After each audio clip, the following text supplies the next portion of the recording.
ข้ามมาช่วงข้ามเมื่อไหร่เพราะเมื่อปลายหิมะเต็มเดี๋ยวผมเห็นไปเมื่อว่ามันมีหมอกเมื่อไหร่มีหมอกหนักจ้ะกัด15 องศาเลยด้วยในโทรศัพท์เลยนะมี15 องศา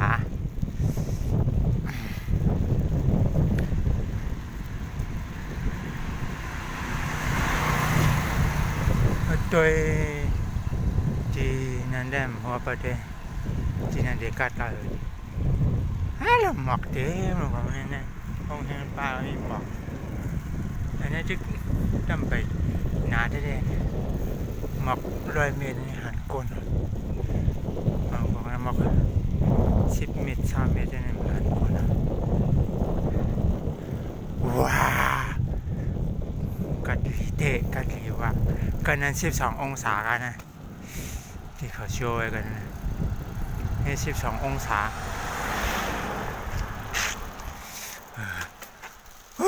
กัด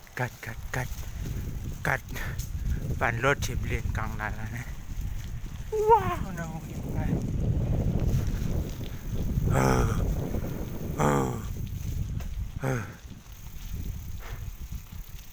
โยยะโยยะโย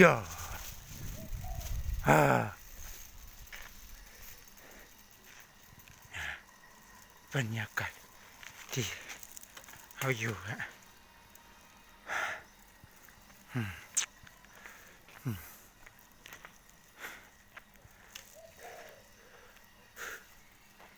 มากุมแต่ละมวยตก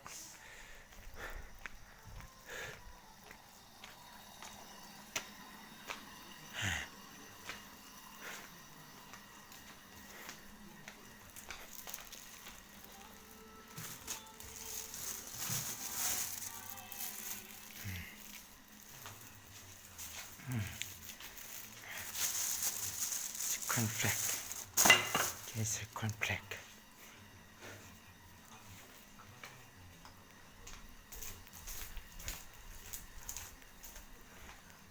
กินกาแฟเจ้าครับให้ก็ค่ะ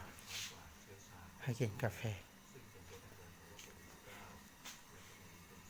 อันนี้ผมเลยเปิดไพ่มั่วๆนะครับผักตักว่ามันมืดก็นี่เราไปเปิดดึกเจ้าแขกไปมากินฮะ